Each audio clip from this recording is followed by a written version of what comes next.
Kambwala leaving Manchester United. Here we go. And his medical is scheduled. But how much money are United getting for Kambwala? And is there a buyback clause? Manchester United have made a shock bid for a versatile defender that can play across the back line and even further up, according to reports. What is the latest on Yoro, Branthwaite, Ligt? What is the movement on the centre-back front? A recap on all the Xavi Simons news because loads came in today. New winger target as well. New winger from La Liga being linked to United. Apparently, we're considering signing him. Who is that player and what is the news on that? Casemiro to Saudi, a few updates on that. And obviously 3-4 players that Man United want to clear out. So hello and welcome back to Alice Talks Football. And welcome back to your late night 10-minute transfer roundup where I round up all the relevant transfer news that's come out in the last couple of hours in 10 minutes for you guys. Make sure you hit that like button and of course subscribe down below if you're new and want to be updated in the transfer window. But Willy Kambwala will have his Villarreal medical tomorrow on Friday, and the fee for Willy Kambwala's transfer to Villarreal is 11.5 million euros plus, which is 5.5 million up front and 6 million in add-on. So we should get around 10 million pounds in total for Kambwala. Is profit. Maybe we could get a little bit better when you see what Man City and of course Chelsea academy players go for, but you know, injury prone, 1 year left on his contract, wasn't in plans.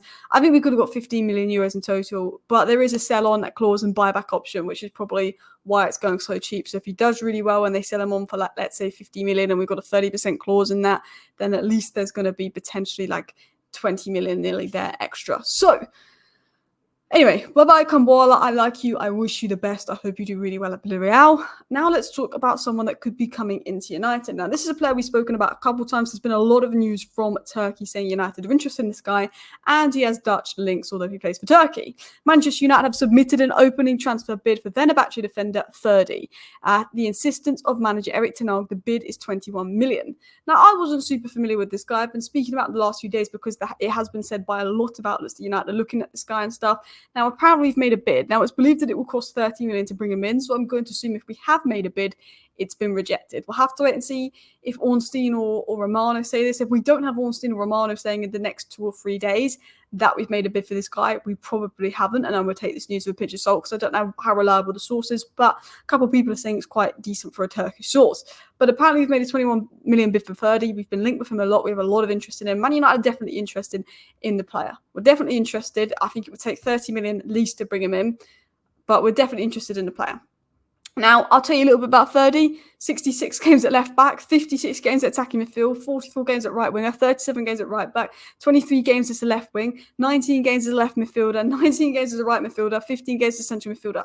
He would come in at left back, but he can play everywhere. And considering that Man United know that Luke Shaw, if fit, is going to be starting left back, and Malacia, when he's back fit, is going to be backup left back. And if they stay fit, we don't need a left back. Having someone that could play potentially any position could be, you know, a good outlet to have. I'm open to potentially something like this, although I need to do some research on the player. I don't know enough about him, if I'm going to be totally honest. I don't watch much of the Turkish League, if any of it, unless they're playing in a European competition.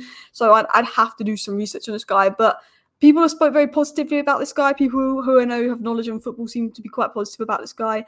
And apparently he was a Football Manager wonder kid. That's all I can say about this guy. But look, if we don't get any tier 1 sources saying in the next few days there's been a bid, maybe take that with a pinch of salt. But be interesting because we have been linked to him by credible sources. So what is the latest on the centre-back situation? I thought I'd round everything up on centre-backs now because Man United are planning to sign 2 centre-backs, potentially 3, but we haven't got one in yet, but we are working on those deals. So it's said on Lenny Yoro that Man United bid remains on the table and they're waiting for Lenny Yoro to make a decision, but they're not waiting forever, which is fair enough. Man United weighing up a Lenny Yoro decision. That's exactly what's going on. I think we'll know by the end of the week if Lenny Yoro is coming to Man United or not. As I reported in my live stream earlier today, it was said that there's a feeling, you know, according to Spanish reports, that Lenny Yoro could generally upset the Man United deal and he's giving it serious consideration, and Real Madrid have looked at other targets. So, look, I've always felt that Lenny Yoro will go to Real Madrid, but it's one to watch. Romano then said that Man United are not going to pay Everton's asking price for Branthwaite as of today. Now, in my live stream earlier today, I reported that David Ornstein's confirmed that because Amadou Onana is now set to join Aston Villa, if that goes through, that means United have no chance of getting Branthwaite unless they pay 70 to 80 million. Everton do not want to sell, so that's not going to happen because Romano is saying United aren't going to pay that fee for Branthwaite. And as much as I do like Branthwaite, we should never pay more than 55 million for the guy. 50 million, 5 million is an add-on. So United not, happy to not advance on that and not get Branthwaite. I think it's the best thing we can do, walk away from Branthwaite and say, look, the new Man United regime, we're not overpaying for players anymore. And then it was said by Fabrizio Romano as well that Man United are actively working on the ties to Ligt deal. Even today, negotiations are ongoing. So we haven't actually had much updates on De Ligt in the last 2 days. We got told that Zirkzee was done like 3 days ago, then De Ligt was going to be done soon, ASAP. Then we got no real news about De Ligt, but Romano's saying, look, it's being worked on today. Like, Man United are seriously working on De Ligt. Xavi Simons is a player that's been linked to Manchester United. I'm going to give you a quick recap because I've been talking about him all day. That United's interest in Xavi Simons is real, but there's nothing concrete or advanced. The club, along with Premier League clubs, have made inquiries, but Bayern and Leipzig are leading the race to his signature, says Romano. In my live stream earlier, I said that United made an inquiry about Xavi Simons. We generally like the guy. They're pushing for him, but as I said, we have to watch out for Bayern Munich. They're believed to be the favourites, same as Leipzig. Romano has said, and it's been said that, Xavi Simons would prefer a move to the Bundesliga, but you never know. PSG have told Man United you can have Xavi Simons on loan. They will accept a deal if United make an official offer for Xavi Simons on loan. PSG have told us we can have Xavi Simons on loan. Now, our chances of actually getting Xavi Simons on loan, it depends on if he wants to come. It's like the Lenny Yoro situation. Well, we can get Xavi Simons on loan, but it really depends if he wants to come to United. It was said that by Mullock of the Mirror that Erik Ten Hag was weighing up a loan move for Xavi Simons, and PSG are ready to allow Xavi Simons to go out on loan again, but only with an obligation to buy, and that would suit United. But, while we're interested in the guy, and I think if we knew he wanted to come, we'd definitely push for it, is one of those where he seems to be wanting potentially a Bundesliga move. Right, let's dive into the next story. So, who is this surprise new winger target? Now, this is a guy at Girona, and I'm going to probably mess up his name, so we're going to call him Victor. Manchester United have made contact with Victor's entourage, and United are admirers of the 26-year-old winger. Girona will fight to keep Victor at the club. He has a release cost of £25 million.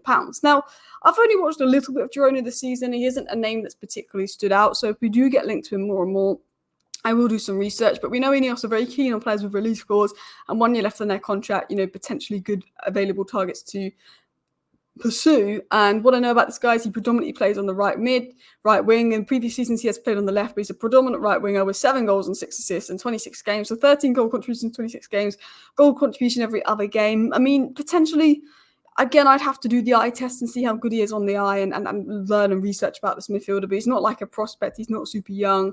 But potentially one to watch as United do want to bring in a winger, and maybe we're going for someone like that because budget's going elsewhere. We'll have to see. Now, one thing that did happen today is Omar Berrada had his first day at Manchester United, and Omar Berrada said this: taking the role of CEO at Manchester United is a huge responsibility. I can promise you that we will do everything we can to deliver titles, trophies, and culture expected of this club. It is my huge privilege to have been given the opportunity to lead this great club into its next chapter. Wherever you're in the world, people know Manchester United, the football, the history, and the success, and most of all, our fans. So it's been said again by Omar Berrada. He sent a letter to MUS, which is the Manchester United Supporters Trust, saying, I'm going to take my role of Man United CEO really seriously. I know what's expected of this club. I know the culture. He wants to get us back to winning ways. And the good thing about Ineos is Omar Berrada, Jason Wilcox, Vivel, Dan Ashworth, all the people making major decisions at Manchester United now are football-focused people, not money-focused people. We've had 18 years of money focus, particularly since Sir Alex Ferguson's left. Everyone who's made a big decision at United has always thought about money rather than what's better for results on the pitch. We're now getting people that are going to think about what's going to be best for results on the pitch at United, and that is so important. Now, one thing that Ineos want to do is sell Casemiro so they can get a new, fresher, younger midfielder in, and Al Ittihad and other Saudi Pro League clubs are interested in signing Casemiro, confirms Fabrizio Romano. So I think Casemiro's exit could advance in the next week. Saudi Pro Leagues found out 2 days ago their budget for the summer window, and now Casemiro, to Saudi news, seems to be advancing. His agents is in talks. And then what is the latest on other exits? Man United are doing everything possible to sell Lindelof this summer, and I believe that's the case. Man United want to sell all the players with 1 year left on their deal. It was said that the majority of players out of contract next week have been deemed transferable or absolutely for sale. Wan-Bissaka is available for sale. Police Jim McTominay are attracting interest, and United will also listen to offers for Ericsson. I believe most of those players named will probably leave United, and that although Jadon Sancho's returned to training, that does not rule out his departure. I think Man United is still aiming to sell Jadon Sancho, and it was said that Juventus, Borussia Dortmund are